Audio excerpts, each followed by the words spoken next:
बिस्मिल्लाहिर्रहमानिर्रहीम। अस्सलाम वालेकुम डियर स्टूडेंट। आज हम एक्सरसाइज नंबर 4.1 का लास्ट क्वेश्चन नंबर 10 सॉल्व करेंगे। ठीक है, क्वेश्चन हमारे पास क्या है, x square divided by x minus one whole square into x plus one. ठीक है, तो सबसे पहले हमने चेक करना है कि फ्रैक्शन प्रॉपर है या इम्प्रॉपर। तो ठीक है, आपको देखें यहाँ नज़र आ रहा होगा, यहाँ x की डिग्री जो है वो क्या है 2 है, और नीचे ये बाहर स्क्वायर है ना, तो इसकी भी 2 है, और ये इस x से मल्टीप्लाई होकर क्या बन जाएगी 3। ठीक है, यानी डिनोमिनेटर की पावर बड़ी है x की और नोमिनेटर की छोटी है, तो ये प्रॉपर फ्रैक्शन है। ठीक है, उसके बाद डिनोमिनेटर को देखें कि क्या इसकी फैक्टराइजेशन पॉसिबल है। ये ऑलरेडी फैक्टराइज है। ठीक है, तो देखें x plus one linear factor है, मजीद फैक्टराइज नहीं हो सकता। इसी तरह x माइनस वन भी लीनियर फैक्टर है और इसकी पावर 2 है, यानी कि ये रिपीट हो रहा है। ठीक है, तो अब हम इसकी इक्वेशन बना लेते हैं। ये क्या बन जाएगी, देखें a by x minus one with single power plus b by x minus one whole square plus c by x plus one. ठीक है, ये आ गई हमारे पास इक्वेशन नंबर 1। ठीक है, multiplying both side with denominator which is x minus 1 whole square into x plus 1, x minus 1 whole square into x plus 1, a by x minus 1 into x minus 1 whole square into x plus 1 plus b by x minus 1 whole square into x minus 1 whole square into x plus 1 plus c by x plus one into x minus one whole square into x plus one. ठीक है, अब देखिए यहाँ से ये दोनों factor cancel हो जाएंगे, यहाँ से एक्स माइनस वन जो है वो 2 की पावर के साथ कैंसिल हो जाएगा, और ये ऐसे कैंसिल हो जाएगा, और यहाँ से एक्स प्लस वन। ठीक है, यहाँ क्या बच गया एक्स स्क्वायर, यहाँ क्या आ गया a into x minus one into x plus one plus b into x plus one plus c into x minus one whole square.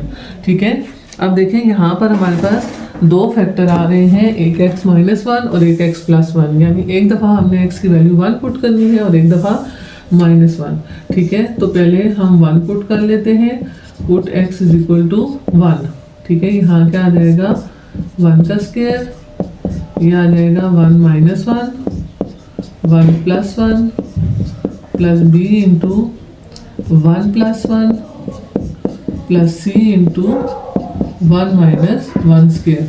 अब देखिए 1 माइनस वन 0 होगा तो ये पूरी टर्म 0 हो जाएगी, और ये जो है 1 माइनस वन 0 होगा तो ये पूरी टर्म भी 0 हो जाएगी। 1 का स्क्वायर क्या आ जाएगा 1, और यहाँ से 1 प्लस वन क्या आ गया 2, तो b की वैल्यू क्या आ जाएगी 1 बाई 2। 2 इस तरफ आकर जो है वो क्या हो गया डिवाइड हो गया। ठीक है, अब हमने x की वैल्यू क्या पुट करनी है माइनस वन।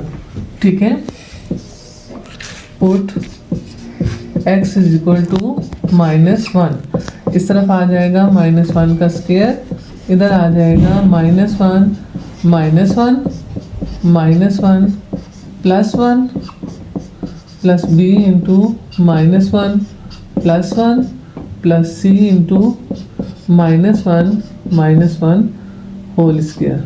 ठीक है, अब देखें यहाँ पर ये माइनस वन प्लस वन 0 हो गया तो ये पूरी टर्म 0 हो गई, इसी तरह माइनस वन प्लस वन 0 हो गया तो ये पूरी टर्म भी 0 हो गई।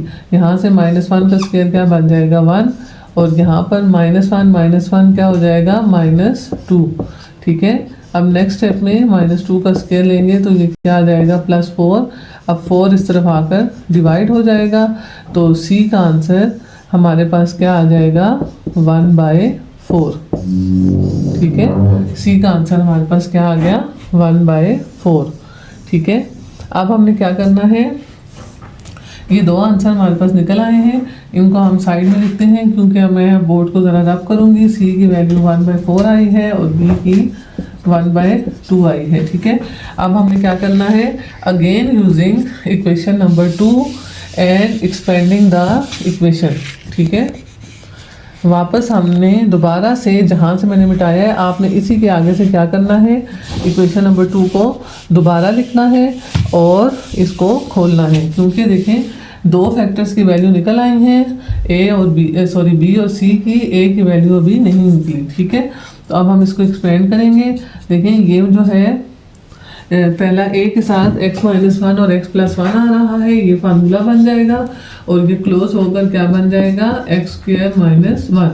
ठीक है, क्योंकि देखिए a minus B A plus B बंद होकर क्या बन जाएगा, A square minus B square. ठीक है, और ये बी एक्स प्लस बी और ये क्या बन जाएगा, सी एक्स माइनस सी।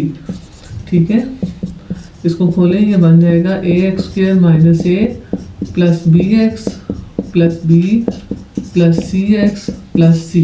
ठीक है, अब देखें लाइक टर्म्स को इकट्ठा लिखते हैं, एक्स स्क्वायर वाली ये ए की टर्म है, फिर क्या आएगा बी एक्स, फिर आएगा सी एक्स, फिर माइनस ए, फिर प्लस सी। ठीक है, अब जो है कॉमन निकाल लेते हैं पहले, इन दोनों में से x कॉमन निकलेगा, अंदर b प्लस सी रह जाएगा, बाकी चीज़ें उसी तरह आएंगी। ठीक है, तो अब देखें equating coefficient on both side, इधर x स्क्वायर का कोफिशिएंट 1 है और इधर x स्क्वायर का कोफिशिएंट क्या है, a। तो देखें हमारी रिक्वायर्ड चीज़ यहीं से निकल आई है, लेकिन इक्वेशन तो फिर भी हमें साथ लिखनी है। ठीक है, लेकिन आंसर जो हमें चाहिए था a का वो इधर से निकल आया है। ठीक है, उसके बाद देखें इधर x का कोफिशिएंट जो है वो क्या है, b प्लस सी और इधर x का कोफिशिएंट कोई भी नहीं है, 0। ठीक है, ये आ गई इक्वेशन नंबर 4। और इसी तरह यहाँ पे ये कांस्टेंट टर्म है माइनस ए प्लस सी और इस तरफ कांस्टेंट नहीं है, तो ये क्या आ गया, 0। लेकिन हमें कुछ भी प्लस माइनस करने की ज़रूरत नहीं है, हमारा एक आंसर यहाँ से निकल आया है। ठीक है, अब हमने क्या करना है, putting value of A B and C into equation number 1। Equation number 1 हमारे पास क्या थी, ठीक है, ये अपनी जगह थी, तो मैंने क्या करेंगे, लिख लेते हैं A by x minus one, B by x minus one whole square plus C by x plus one. ठीक है, तो ये वाला इसी तरह नीचे इसी तरह आपने लिख लेना है। ए की वैल्यू हमारे पास क्या आ गई है, 1 by x minus one, B की वैल्यू आई है 1 by 2 divided by x minus one whole square और सी की वैल्यू आई है 1 by 4 divided by x plus one. ठीक है, तो अब जो है ये 2 नीचे चला जाएगा, क्या बन जाएगा, x minus one whole square और इसी तरह 4 नीचे जाकर क्या बन जाएगा, 4 इंटू एक्स प्लस वन। ठीक है, तो ये हमारी 5 फ्रैक्शन कंप्लीट हो गई। थैंक यू बच्चों।